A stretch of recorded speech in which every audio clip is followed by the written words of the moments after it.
அன்பு மாணவ செல்வங்களுக்கும் கல்வி விதைகளின் கனிவான வணக்கம்.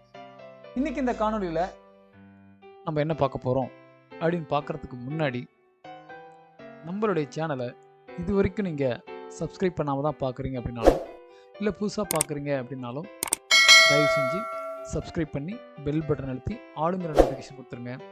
அது இல்லாமல் தம்ஸ் அப் பட்டன் கொடுங்க, லைக் பட்டனை கொடுத்துருங்க. உங்கள் நண்பர்களுக்கு இதை ஷேர் பண்ணுங்க. 10ஆம் வகுப்பு 2025-26 கல்வியாண்டு புதிய பாடப்புத்தகத்தில் இயல் 1ல் ஒரு பிழை இருக்குது. அந்த பிழை என்னன்னு பார்த்துருவோமா? சரி, அந்த பிழை என்ன அப்படின்னு பார்த்தீங்கன்னா, கடிதத்தில் கொடுக்கப்பட்ட ஒரு பிழை. சரி, அது என்ன பிழை அப்படிங்கிறது பார்த்துடலாம் வாங்க. பாருங்க, இயல் 1ல் கடைசியில் மாநில அளவில் நடைபெற்ற கலைத்திருவிழா போட்டியில் பங்கேற்று கலையரசன் பட்டம் பெற்ற தோழனை வாழ்த்தி மடல் எடுத்துக்க. இது எக்ஸ்ட்ராவாக கொடுத்துக்கிறாங்க. ஸோ இந்த கேள்வியை நம்ம வினாத்தாளில் எதிர்பார்க்கலாம். அடுத்த கல்வியாண்டில் 2025-26 கல்வியாண்டில் அரையாண்டு தேர்வு, காலாண்டு தேர்வு, திருப்புதல் தேர்வுகள், இந்த மாதிரி தேர்வுகளில் நம்ம இதை எதிர்பார்க்கலாம். ஆனால் இதில் ஒரு பிழை என்ன இருக்குது அப்படின்னு பார்த்தீங்கன்னா, கட்டுரையெல்லாம் கரெக்ட் தான். இங்கே பாருங்கள், அன்புள்ள நண்பன் அமுதனுக்குன்னு இங்கே கொடுத்துக்கிறாங்க. இந்த பேர் பார்த்தீங்கன்னா தெரியும் உங்களுக்கு, அமுதனுக்குன்னு கொடுத்துக்கிறாங்க. அதே மாதிரி கீழே அன்பு நண்பன் யாருன்னு பார்த்தீங்கன்னா குறளரசன்.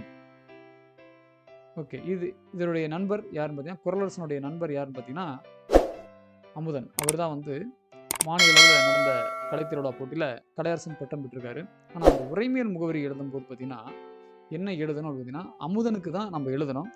ஆனால் இங்கே அமுதன்னு கொடுக்காம தமிழ்ச்செல்வன் அப்படிங்கிற ஒரு பேரை கொடுத்துட்டாங்க. இது ஒரு பிழையாக இருக்குது. இது தகப்பனார் பெயராக இருந்தாலுமே கூட அதை வந்து மென்ஷன் பண்ணியிருக்கலாம். ஸோ இந்த ஒரு பிழை இருக்குது.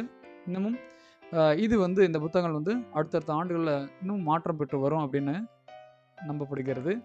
இந்த பிழையை சுட்டி காட்டுறது தான் இப்போ நான் இந்த காணொலி போட்டேன். நீங்கள் உங்கள் தமிழாசிரியர்களை கேட்டுட்டு புக்கு கைக்கு வந்த பின்னாடி பாருங்கள், இந்த பேர் இருக்குதா அப்படின்ட்டு. இந்த பேர் இருந்துச்சுன்னா நீங்கள் வந்து மாற்றம் செய்ய வேண்டியதாக இருக்கும். அடிச்சுட்டு அந்த அமுதன்கிற பேரை எழுதுகிற மாதிரி இருக்கும். புக்கு உங்கள் கைக்கு வந்த பின்னாடி இதை செக் பண்ணி பாருங்கள். மீண்டும் மற்றொரு காணொலியில் உங்களை சந்திக்கும் வரை